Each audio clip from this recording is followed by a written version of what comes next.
At Fermilab, we study nature at its most fundamental, drilling down to the smallest scales of matter using some of the largest and most advanced machines in the world.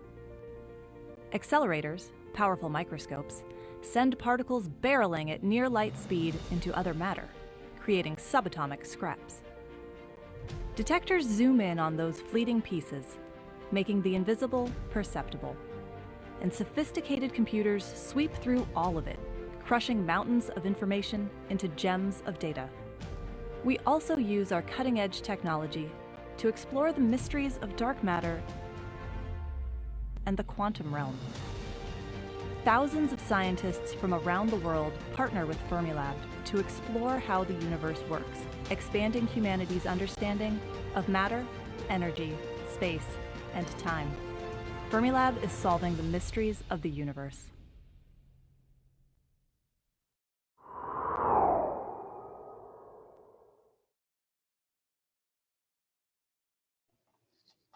So thank you everyone for joining us. That was a little introduction to Fermilab. Thank you for joining us for a talk celebrating International Women in Science Day, which is actually tomorrow on February 11th, with a talk about the Women of Fermilab with lab archivist Valerie Higgins. My name is Amanda Early. I work in the Education and Public Engagement Office. I'll be your moderator for this talk. Please use the Q&A button at the bottom of the screen to submit questions, and we'll take questions for Valerie at the end of the talk before we start the panel. And we'll also take questions for our panelists after Valerie concludes her talk and questions. Valerie Higgins received her Bachelor of Arts degree in English with a minor in history from Illinois Wesleyan University in 2008. She received her MLS with a specialization in archives and records management from Indiana University, Bloomington in 2010. She has worked as a project archivist at Indiana University's Lilly Library and assistant archivist at the Ryerson and Burnham Archives of the Art Institute of Chicago. Higgins became Fermilab's archivist and historian in 2012. Now I will turn it over to Valerie. Hi, let me get my...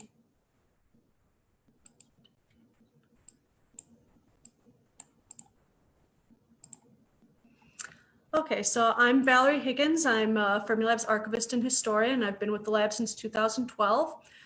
You already got a little bit of an introduction to the lab a few minutes ago with the video, but I'll also give a little bit of an introduction about the lab, and then I'll talk about some of the many essential roles that women have played at the lab during its more than 50-year history. So first of all, what is Fermilab? Well, Fermilab is the United States Particle Physics and Accelerator Laboratory. It was founded in 1967. It's run by the US Department of Energy. It currently has more than 1,700 employees, plus hundreds of users from all over the world who use its facilities to perform experiments. The lab has scientists who try to answer fundamental questions like, what are we made of? How did the universe begin? And what secrets do the smallest, most elemental particles of matter hold, and how can they help us understand the intricacies of space and time? One of the main ways the lab does this is by using complex, powerful machines called accelerators to study particles, which are the smallest components of matter. Here you can see a representation of the Standard Model, which shows the fundamental particles and forces. Accelerators use beams of very fast-moving particles to study these fundamental forces and to perform experiments. And in this graphic of the lab's accelerator complex, you can get a sense of its scale by seeing that this ring, this main injector ring, is about 2 miles around. These accelerators and the rest of the lab's infrastructure are located on a 6,800-acre site in Batavia, Illinois. The site is less than an hour from Chicago, which is located in the Midwestern United States. So the lab is more than 50 years old. So obviously women have played many different key roles at the lab. In the short amount of time I have, I can't possibly highlight every woman who's played an important role at the lab. So I've tried to select women who I think illustrate the wide range of contributions women have made to the lab over its history. So women's contributions to the lab go back to the very first day of the lab's existence. The lab's operations began on June 15th, 1967 in this office building in Oak Brook, Illinois. The lab site was not yet ready, and so this is where the lab staff first started working. There were 18 people present on that first day, and 2 of them were women, Jean Luniak and Minerva Sanders, who were both administrative assistants. The history of Fermilab's policy statement on human rights also provides some interesting context about the history of women at Fermilab. In 1968, the lab released a statement saying that it was committed to equal employment opportunity and to creating an environment that respected human rights and dignity. However, that original statement only specifically mentioned men. In 1974, the policy statement was updated to also highlight the challenges women faced in the workplace and to explicitly state that the statement was intended to apply to all people, including women. These are scans of some of the first few pages of the Fermilab directory from 1969. And this shows that women were already playing, many roles at the lab, that there are already many women employed by the lab. You can look at some statistics from this directory and see that while women were largely in administrative support roles at this point, there were some exceptions. For example, there's one woman who is a programmer, and there's other women who hold titles like assistant draftsman, assistant for art and design, and editor. You can also see a few of the women from this time at the lab in 1968, 1969. There in the center is Minerva Sanders. You might remember I mentioned her a moment ago, that she was one of those first 18 people that were working on that first day of the lab's operations. And you could also see a technician and an assistant draftsman from that time. One thing I do want to say at this point is one of the things I'll be emphasizing in this talk is how roles for women at the lab have expanded over time, from the initially where most of the women employed by the lab were in administrative support roles. These roles have expanded to many other roles that are available for women. But as I talk about that, I don't want to downplay the importance of the role played by administrative support staff throughout the lab's history. Both then and today, people in these positions are often the backbones of their departments. They really keep everything running. And many of those positions have frequently been filled by women. Some of the women in these positions have been among the longest serving employees at the lab. As lab archivist and historian, I frequently do oral history interviews, and I found that some of these long serving administrative assistants are among the most knowledgeable people about the lab's history. So some examples, there's Pat Olek, who started at the lab in 1968 and retired in 2014, and Barb Christian, who started at the lab in 1967 and retired in 2018. And one of the things I really like about this picture of Barb that was taken in 1970 is she's an administrative assistant, but here is a photo of her soldering a circuit board. So it goes to show you that just because someone's title is a certain thing, that doesn't mean they didn't play many other roles too. So in the early days of the lab, women also played a key role in creating Fermilab's unique cultural and aesthetic environment. Robert Wilson, the lab's first director, had a very clear vision for what he wanted the lab to be. And part of that vision was he wanted to create an appealing environment that would be aesthetically and culturally inspiring to people, both to reflect the importance of the work that was being done at the lab and also to help the lab attract the best scientists from all over the world. To that end, this was so important to him that the 11th employee that he hired for the lab was Angela Gonzalez as the lab's artist. She started right near the beginning of the lab's operations, and she was with the lab until she retired in 1998. She had a huge influence on the culture and appearance of the lab. She developed its distinctive color scheme of bold reds, oranges, and blues. And she also designed its iconic logo. She combined the shapes of dipole magnets and quadrupole magnets, which were two of the magnets used in the lab's first main ring accelerator, and used them to create the logo that you still see Fermilab use today. In fact, you'll see it multiple times right now in the presentation. She also designed these beautiful, intricate designs for the lab's publication covers and for posters for the lab's events. So she really created an aesthetic identity for the lab. And you can still see that identity all over the lab today in things like the colors of the buildings. Another person who in these early days played an important role in the lab is Jane Wilson. She didn't have an official position at the lab. She was the wife of the first director, but she was one of the first leaders of an organization called NALWO, which was the laboratory's women's organization. That at this time, this organization was mainly created for the wives of scientists who worked at Fermilab. But although the membership did expand beyond that in later years, but one of the things that Jane Wilson and other members of this group did was to really help create the cultural life at the lab. It was her and the people that she worked with that really spearheaded things like creating the arts and lecture series that's open to the public and creating these cultural events at the lab, which also are a big part of the lab's identity. And it's interesting too, I think, to note that there's some things that she and this group did on a volunteer basis in the early days of the lab that would later become a regular part of the lab's operations, such as welcoming international visitors to the lab and helping them settle into the area. So as time went on, more opportunities opened to women at the lab, especially in technical and leadership roles. One of the most significant women in the lab's history is Helen Edwards, an accelerator physicist. And now Helen Edwards, I can't overstate her importance. You can't give a talk about the history of women at Fermilab and not talk about Helen Edwards. She earned her PhD from Cornell University in 1966. She worked with Wilson for a time at Cornell University, and then she joined the lab in 1970.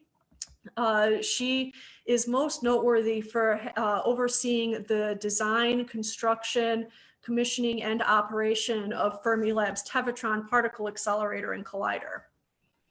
So the Tevatron was about 4 miles around. For many years, it was the world's most powerful accelerator. And building this complex machine took years of planning and construction. And this Tevatron accelerator allowed the lab's experiments CDF and D0 to discover a fundamental particle of matter called the top quark in 1995. And all of this was made possible by the Tevatron, which was made possible by Helen Edwards. So she received a lot of recognition for the work that she had done. She won a MacArthur Genius Grant in 1988, and she won the National Medal of Technology in 1989 for her work on the Tevatron. And in recognition of the key role that she had played in the creation of the Tevatron, she was given the honor of being the person to push the button that ceremonially shut down the Tevatron in 2011. She was also a fellow of the American Physical Society, and there's an internship at Fermilab named in her honor. And I also wanted to share this quote. This was something from our current director, Nigel Lockyer, in Helen Edwards' obituary a few years ago. And he just simply said, "It is impossible to overstate her role in making Fermilab what it is today." And that's really true. That really sums it up. And there's also newer generations of Fermilab women physicists who've been inspired by trailblazers like Edwards. For example, Leah Merminga, she did her PhD work on the Tevatron, and she was inspired by Edwards' leadership. And when she was reflecting a few years ago on her early time at the lab, she said, Helen Edwards was the head of the accelerator division, and the Tevatron was being commissioned as a collider. My experience left some indelible marks on my mind. I saw Helen day and night and on weekends. Every single day of the year, she was here. She was always monitoring the Tevatron's progress. She was an inspiring and strong leader. And so Leah Merminga returned to the lab in 2018 to become director of PIP2, which is a project to build a new accelerator at Fermilab that will enable the lab to explore new frontiers of physics, just as the Tevatron did in previous decades. And so I just think that's a really nice connection that here, Leah Merminga, who's in charge of this PIP2 project, that's going to sort of take Fermilab into the future, was inspired by Helen Edwards, who helped to oversaw the building of the Tevatron that brought Fermilab into that era. So there's also many women who've played important roles in theoretical physics at Fermilab. In the early days of the lab's theory department, it hosted 2 women theorists who would go on to have illustrious careers. Mary Kay Guyard, who is a postdoc at Fermilab from 1973 and 1974. She did pioneering work in theoretical physics and would go on to be a professor at the University of California at Berkeley. And Shirley Ann Jackson, who was a postdoc at the lab in 1973, and then again from 75 to 76. She also did groundbreaking work in theoretical physics, and she would go on to hold many leadership positions, including notably president of Rensselaer Polytechnic Institute. And something else I think is important, both Guyard and Jackson have returned to the lab to speak and inspire a few new generations of women and others at the lab. So that's some of the times that they came and spoke at the lab. More recently, another example of women taking on more leadership roles at the lab is Marsala Carina. She came to the lab in 1997 and ultimately became head of the theory department in 2015. There's many excellent women who have played very important roles on Fermilab experiments. And so I've tried to choose just a few of them here who I think illustrate some of the range of women's contributions to experiments at the lab. So there's Jean Slaughter, who started at the lab as a postdoc in 1973. She worked on the experiment CDF, which I mentioned earlier was one of the experiments that used the Tevatron to discover the top quark. And she worked on several other experiments. From shortly after her arrival at the lab, she volunteered with many of the lab's educational efforts, and she continued that work after her retirement in 2007. And in an article in one of the lab's newsletters, she said that one reason she started volunteering was specifically to encourage students, especially girls, to consider going into physics. And she said, it's important that they can see that physicists are regular people so they can imagine being a physicist or a scientist themselves. Another important experimental physicist at the lab is Gina Ramika. She joined Fermilab in 1982. She worked on the donut experiment, which in the year 2000 directly observed a fundamental particle of matter called the tau neutrino for the first time. She also served as head of the lab's Neutrino department in the mid-2000s, which was really a key time in the lab's history when the lab was starting to shift its focus increasingly to neutrinos. And so she was a leader in the Neutrino department during that time. And she still works in the Neutrino division of the lab today. Heidi Shellman first came to the lab in 1988. She worked on several experiments, including D0, which along with CDF helped discover that top quark particle. She now works in computing and software for DUNE, the Deep Underground Neutrino experiment. That's an experiment that if you attend some of the other open house events, I'm sure you'll hear more about. But basically it will send a beam of neutrinos from the Fermilab site all the way to Leeds, South Dakota. So it's a really exciting and unique experiment. I also want to mention Young-Ki Kim. She started on the CDF experiment in 1990 and would ultimately become one of its co-spokespersons, which that basically means co-leader of the experiment. And this is an enormous experiment. At its peak, it had over 600 people. So that was really a very important leadership role. And then she later served as the lab's deputy director from 2006 to 2013, another very important leadership role at the lab. Women have also played important roles in computing throughout the lab's history. You'll recall that even in 1969, we had a woman who was a programmer at the lab. These are 2 other women who have had important leadership roles in computing at the lab. There's Ruth Portes, that she was first here in the early 1970s and returned in the 1980s. She worked on things like data acquisition for the lab's experiments, and she also was heavily involved in the lab's early web development. There's also Vicki White, who came to the lab as a programmer in 1973. She left the lab for a time and then also returned in the 1980s, and she would go on to become head of the lab's computing and also later became the chief operating officer of the lab. I also wanted to mention another area where we had a woman who played a very important role at the lab, neutron therapy.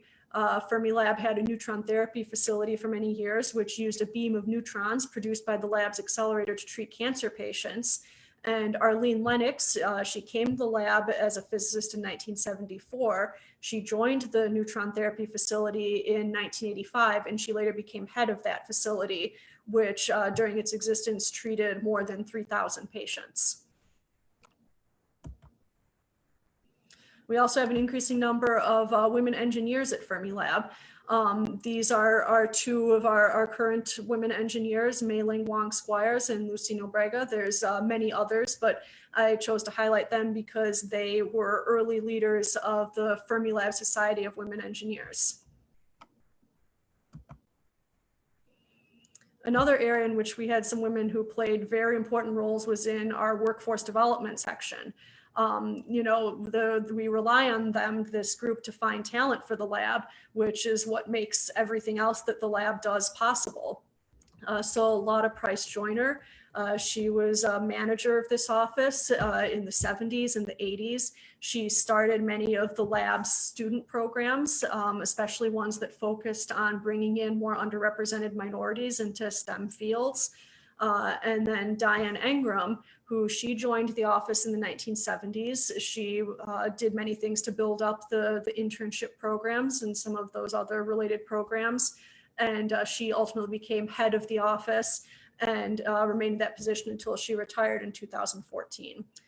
So, you know, these are very important roles at the lab, because if we can't get the best people to work at the lab, we can't do the best science. So this is really a key role at the lab. Fermilab also has a very active K through 12 education program. And these are two of the women who played important roles in that. Marge Bardeen began working on the lab's education efforts in 1982, and she just retired not too long ago in 2018. She was also one of the founders of Fermilab Friends for Science Education. So she really played a huge role in shaping the lab's educational program. And Liz Quigg, she started at the lab in 1974 as an applications programmer, but she ultimately worked a lot on web development for education and outreach.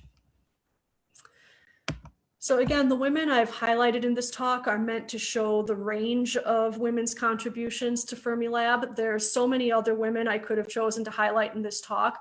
I feel like I could give this talk multiple times, highlighting different women each time, and I would still have lots of interesting people to talk about, even if I did this talk many times.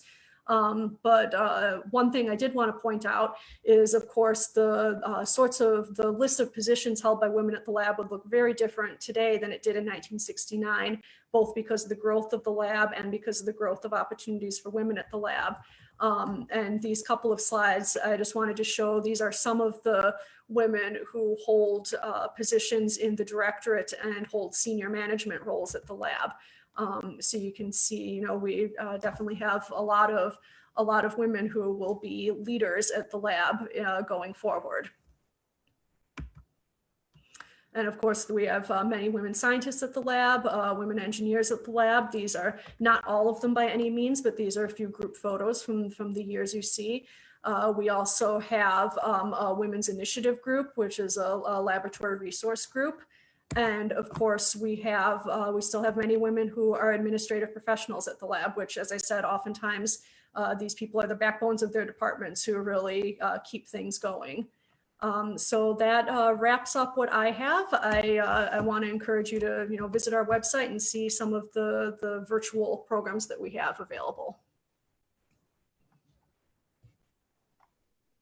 Awesome. Thank you so much, Valerie. If you have questions for Valerie, you can go ahead and put them in the Q&A section of, if you go look at the bottom and click on that button, it'll bring up a dialog box where you can type in some questions for her. I am pleased to see that there's some current and former Saturday morning physics students on here, so that's always fun. And also I'm recognizing names from Ask a Scientist too. So thank you all for being here. I don't see any questions in yet. We can always kind of switch back to those. I know sometimes it takes a little while to get your question out and in the chat. So while we're waiting on some of those, maybe let's go ahead and switch to our panel. So for our panelists today, we have people that hold a variety of positions at the lab. I'm really excited that they're all here to join us. So we have Alyssa Miller. Alyssa Miller is an engineering physicist. And we have Anne Shucraft, who is a physicist, Christina Suarez, who is also a physicist at the lab, and Ketaban Akabadze, who is a physicist and actually in our education and public engagement office. And actually, now that I've introduced them, we do have a quick question for Valerie, if you don't mind. So what was the most interesting thing you found out about women at Fermilab while looking through the archives?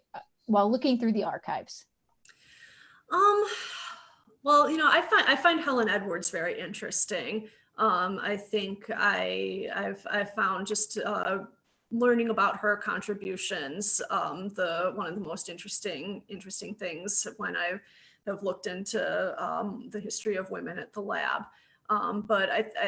So I think it would be that, and then the other thing is just the broad range of ways that women have contributed to the lab. I mean, when I first started working here, I was absolutely fascinated to find out that the lab had a lab artist for decades, and to find out the ways in which she had influenced the the appearance of the lab and the culture of the lab. So I think those things are what I've found most interesting. All right, so if our panelists want to, if you can turn your cameras on, Alyssa, Ketaban, and Christina.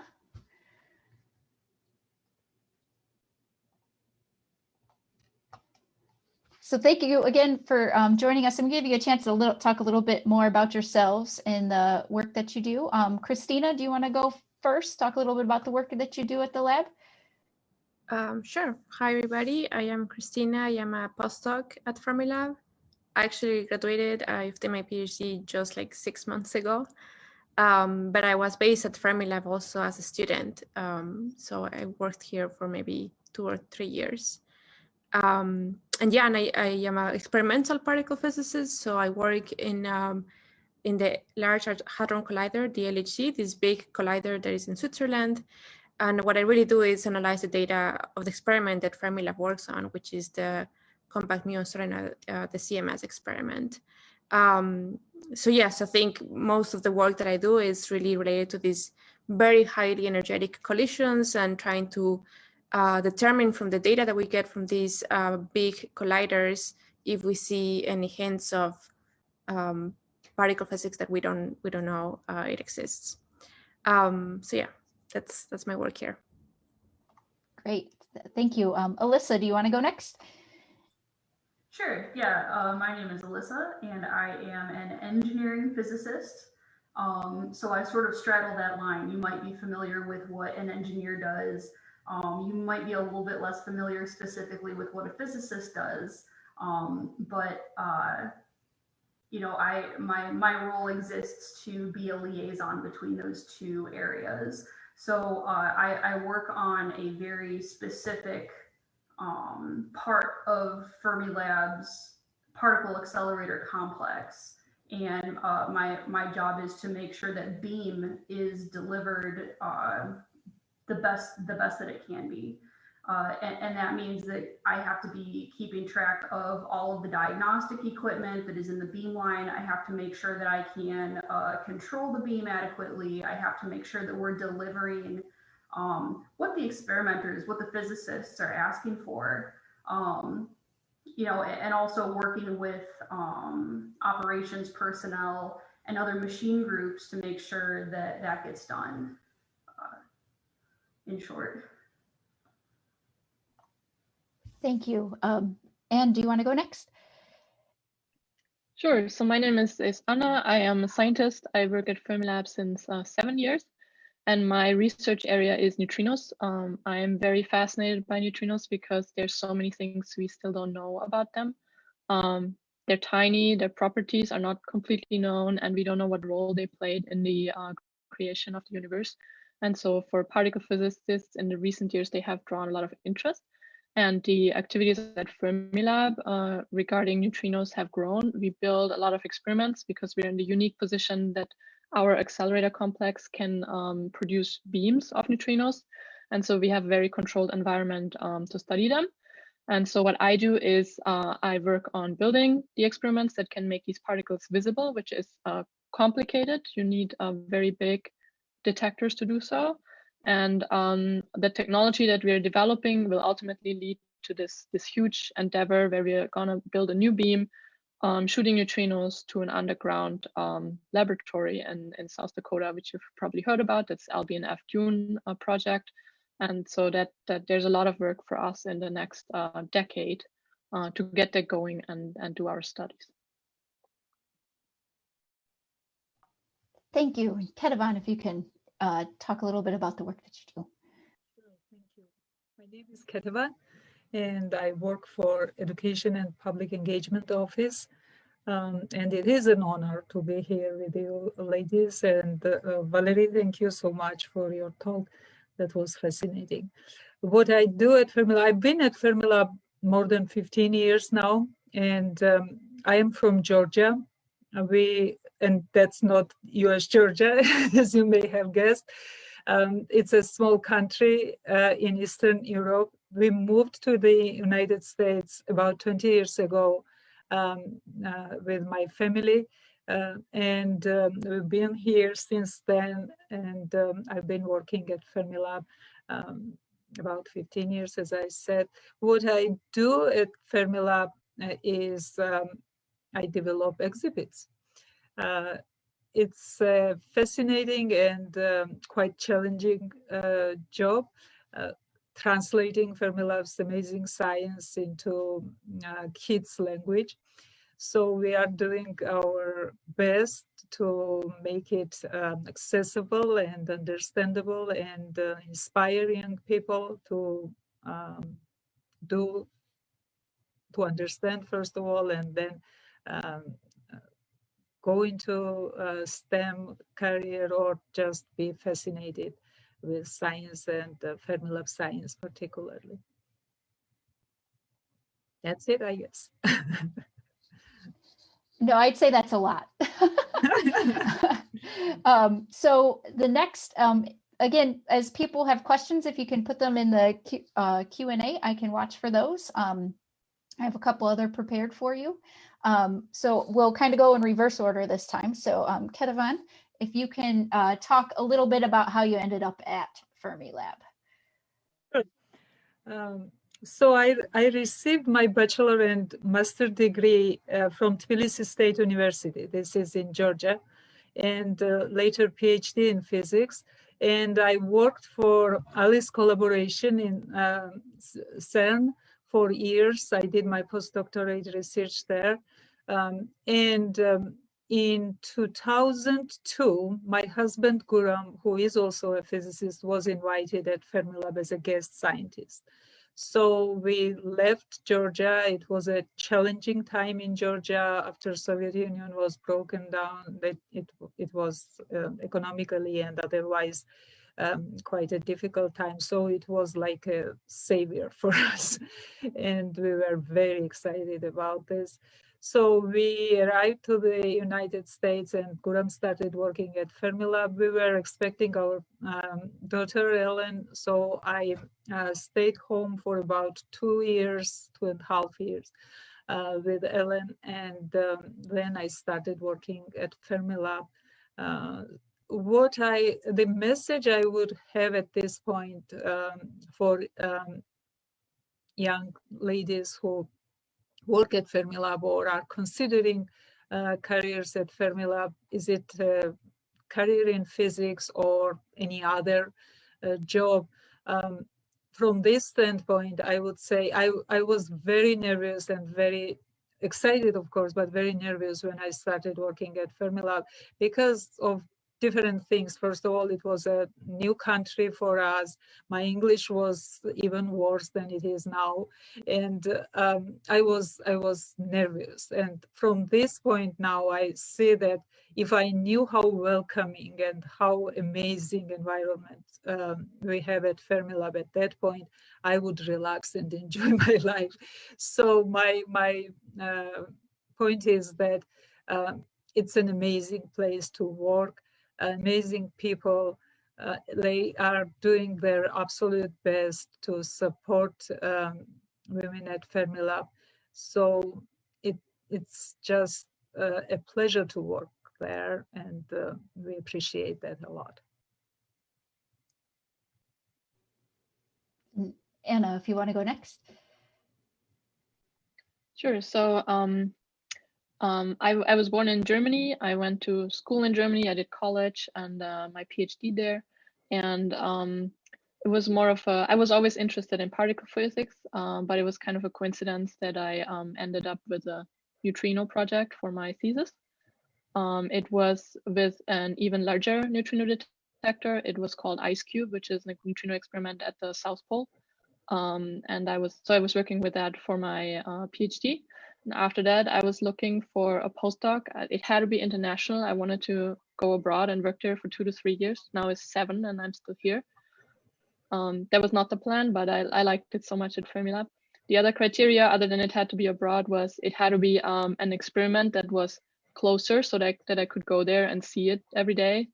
If you work with an experiment at the South Pole, you know, many of us don't even get to see it at all during that time there. And the other criteria was I was analyzing data as a grad student. So as a postdoc, I wanted to go somewhere where I can put my hands on the actual detector and help build it and put it together. And so Fermilab was in a perfect position for this. And so I was able to get a role there, temporary.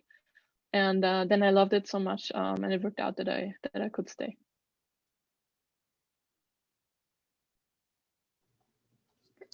Alyssa. Sure, yeah. So I had actually wanted to work at Fermilab since I was in high school. I grew up in the suburbs of Cleveland, Ohio, and I've been a Midwest girl my whole life. And I started school. I started my physics degree at the University of Akron, and they didn't quite have the undergraduate research opportunities that I was looking for because I was interested in particle physics. This was about 2008 when I first learned about the Large Hadron Collider, and I thought that sounded really interesting, and so that's what I wanted to pursue. So I moved from the University of Akron and I went to Iowa State University, where I graduated in 2014 with my bachelor's degree in physics. It all took me 5 years. So a couple of hiccups along the way, but that's all right. And my first job at Fermilab was as an accelerator operator, and that was a really cool job. I worked shifts and I got to hang out in the main control room and accelerator division and like monitor the accelerators overnight and during the day on a crew of people. And we got to be the first people to like try to troubleshoot issues that came up with the machines. And just you got to see so many different things come together, and you had to understand like kind of the view from 30,000 feet to be able to communicate properly to the people that you needed to talk to make the machines go. And so I was an accelerator operator for 3 years, and now I am an engineering physicist for, like I was saying, that very specific department that works on like one beamline. I like have a beamline that I'm responsible for, and that's kind of neat. I think that's my path in short. It's great. Christina. Yeah, my path is much shorter. I'm actually from South America. I was born in Quito, Ecuador. That's in Ecuador. And I did my undergrad physics degree there. Ecuador only has 2 universities that teach physics as an undergraduate level, and there's no other university that teaches at a higher level.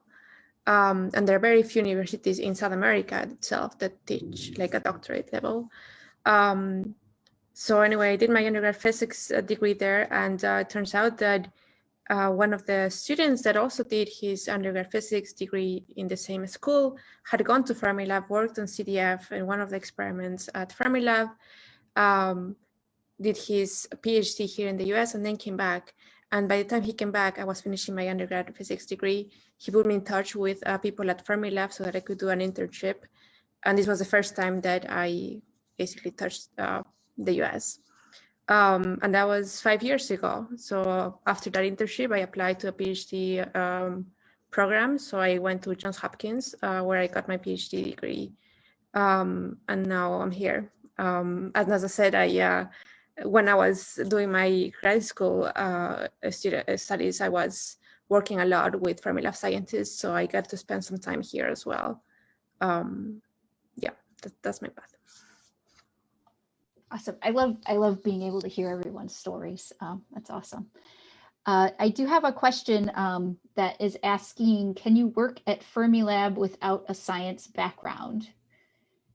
And I have an answer for that, but I want to let the panelists answer that. Go ahead, Ketevan. Do you want me to take that? I saw you unmuted, so I thought that meant you had an answer. Yeah, you absolutely can work at Fermilab without science background. And in fact, there are a lot of women at Fermilab who have no science background and have a very important role. And Valerie's talk did show us that many women at Fermilab history played an important role. And even now, for example, in our department, education department, you don't necessarily have to have science background to work there. My colleagues, many of them work at, in different areas of education and public engagement.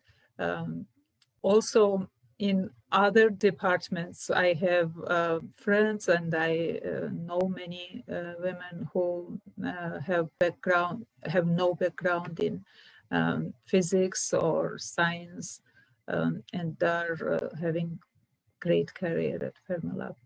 So yes.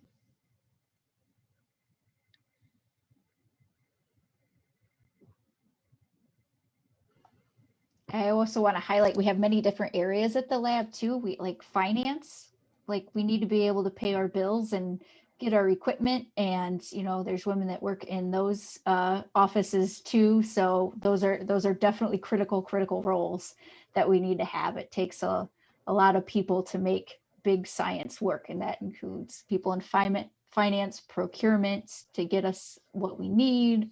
And yeah, lots of different opportunities. Right, communications office, for example. Yeah. Awesome. So one thing, and this kind of, you know, based on seeing some of the names that I'm starting to recognize now, which is fun, even in the virtual world, that I'm starting to see names that I recognize. But sorry, my 5-year-old's talking. Yep.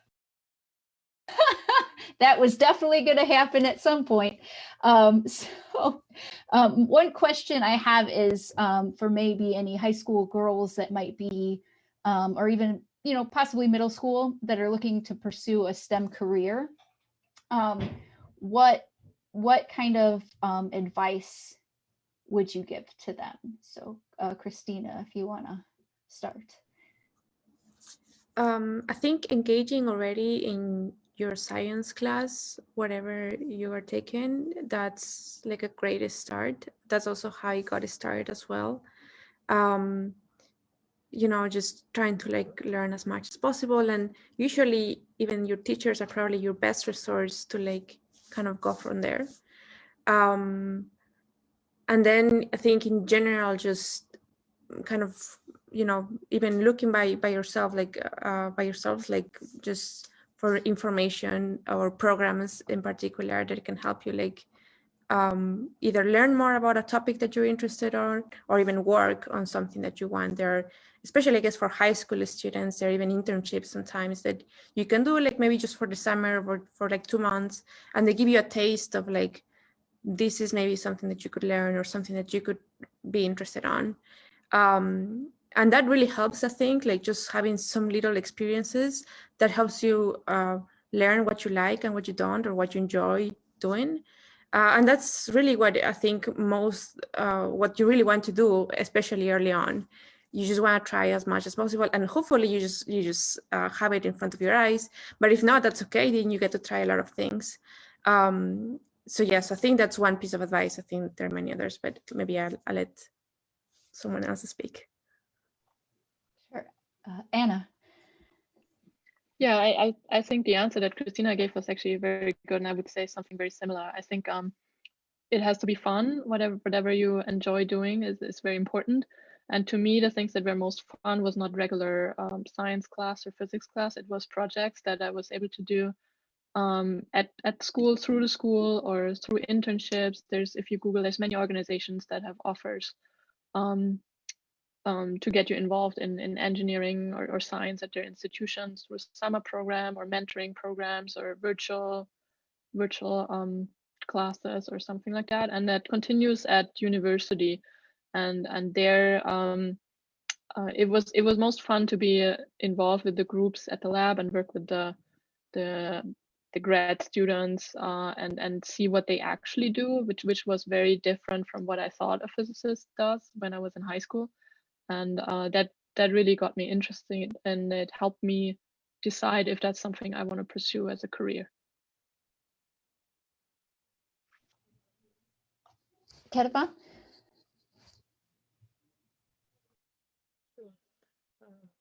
Yeah, I absolutely agree what Christina and mentioned. So what, I don't know if I have anything to add, except whatever you do,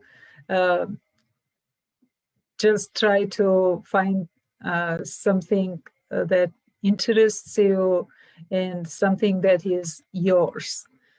Because no matter what area you choose, making it yours is what is important, and enjoying and finding fun in what you are doing, that's what makes it interesting. So yeah, that's my 2 cents. Alyssa, do you have anything to add to that? Yeah, I'll take a moment to echo what our other panelists have said. Like, definitely try as many different things as you can. But I will make a specific point. If you like the sciences, but you aren't sure if you can pick one to try out yet, maybe try exposing yourself to like Discover Magazine or like Scientific American or Popular Science. It's pretty digestible for high school students for sure. That's how I learned about the Large Hadron Collider, and now I'm an engineering physicist. So try that. And I would say another specific piece of information for anybody who wants to get into a scientific field. When I reflect at the end of the day on what I've done, you know, the work that I do day to day is different, but there's an underlying theme, and that is to ask questions. Like, as simple as that sounds, my job is to ask questions, whether I'm like afraid to ask that question or not. I'm not, there aren't a lot of people like me in my department, and there aren't a lot of people like me in my division. And so that can make it really difficult for me to feel comfortable asking the scientific questions that I need to in order to get my job done and to learn what I need to be the best engineering physicist that I can be. So practice asking the quote unquote stupid questions. It's scary. And I don't want to pretend like it's not. It still scares me as, you know, a 30-year-old who's been in a science field for 5.5 years now. And it's kind of a rush in that way too, because you're always, you know, maybe especially as a woman, hyper perceptive of how other people will perceive you. So just practice now, asking the tough questions and get that knowledge for yourself. Like, I don't want to tell you how to feel, but try to kind of not focus on how other people are going to perceive your question. Focus on getting that information for yourself. And the sooner you start practicing that, the better. You'll be even better than I am, like, when you get here.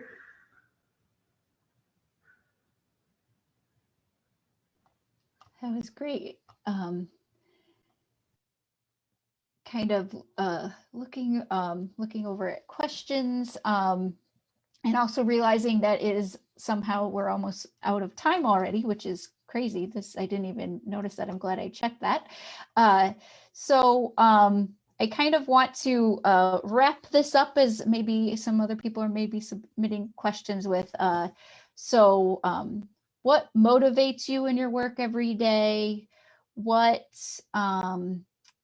excites you about the work that you're doing? What kind of things are you looking forward to coming from Fermilab Science? But yeah, what do you want to share about the work that you do that's exciting, that, you know, might get some of these students interested in STEM, or things to look for? Or that's a very broad question, but I want to give you a chance to share about what your work is. So Anna, if you want to go first. Yeah, so as I said in the beginning, I love finding out more about what the particles have to do, and what they're with how we all came into this universe and how everything was made. But about my daily work, what I find really important is the people I work with, and that is such a variety of people, with international collaborators who we work with all over the world, and who are here from different countries, and also the span of people. I'm not only working with physicists, I'm working with all the technical staff that we have at Fermilab, and all the business people, and that it takes really like hundreds of people to make an experiment work, and not just, you know, 2 or 3. And that I find very fascinating, and how all these little wheels come together to make something big happen. Thank you. Christina. I think right now something that excites me is actually a new experiment. So I mentioned in the beginning that I work with the LHC and experiments that are in Switzerland, but I've also been contributing to studies that try to design a new experiment that uses still like colliders, still particle accelerators, but it's not as big as the LHC. It's just like a fixed target experiment, which is basically mean that you don't have particles going in circles. You have like a beam, and then you have like an experiment, a detector at the end of the beam. And we're doing this so that we try to discover particle dark matter, if it exists. And this is a new idea. We've been, working on this for like maybe 2 years, and it seems that it may happen in 2023 or 2024, depending on circumstances. And that's something that I'm really looking forward to. I mean, it's a couple of years from now, but we're doing a lot of work towards building knowledge to see whether the experiment can work or not, and what do we have to do to design the experiment. So I think right now that's something that excites me. Maybe I'm kind of missing the question, but yeah, I think just having the idea of like building something that may discover something new, that's pretty motivating, I think. That was perfect. That's great. Ketevan. Yeah, we have a great job. Education and public engagement people, because we are sharing Fermilab science with general public, and Fermilab gives us a lot of material to share, and fascinating material. So it is really exciting job, and in fact, sometimes I don't feel like I am at work especially now when I'm working at home. So it is a lot of fun to think about this. How do you translate this into kids' language? What do you make? How do you build an exhibit about particle physics? And now I am doing some kind of animations about explaining stuff and thinking about it constantly. So it is a lot of fun. And at the same time, it is a lot of challenge, and we love it. We enjoy it, and there is a lot of news at Fermilab. You know, there is always something to talk about and to share. So absolutely a lot of fun and great job. It is. I concur with that. I know. Being a great department to work in. Alyssa, we'll wrap up with you. Great.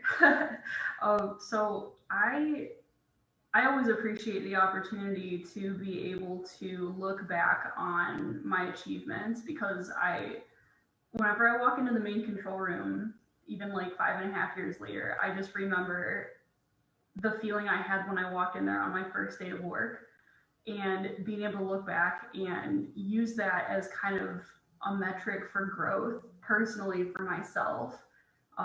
It was so scary, and I had no idea what was going on. But I mean, I was just in there yesterday running my own beam study, and I'm the one that has to interpret that information and then make it accessible to other people. And so that metric for personal growth is something I can always appreciate, and it reminds me that I can do anything that I want to do. And to a second point, I also really appreciate the opportunity to make the work that I do accessible to others. So I kind of really like documentation, and I like making like drawings and stuff of my systems, just like for my own personal understanding, and also just to be able to share that with others. Because I just get really mentally in the zone, like when I'm working, and then I get the challenge of like trying to describe that work to other people. It's difficult sometimes, but it's a good challenge. That was wonderful. Thank you all. I appreciate you being here with us so much. Thank you, Valerie, for a fantastic talk. Thank you for taking our questions and our audience questions, and really appreciate all our attendees being here as our first evening event for our virtual open house. I did put a link in the chat for the website if you want to sign up for other events. I hope to see you start to learn some of your names via Zoom, which is kind of fun. And again, thank you. Go to the website, follow us on Twitter at Fermilab Ed, follow us on Facebook. We have lots of updates throughout the week. Also want to highlight, we have a fantastic online art gallery now that was part of this, and we have 70 pieces of art that were submitted from 11 states and 10 countries. So another really cool component about the work that we get to do is the art that it is inspired around science. So thank you all for joining us this evening, and I will see you at the next event.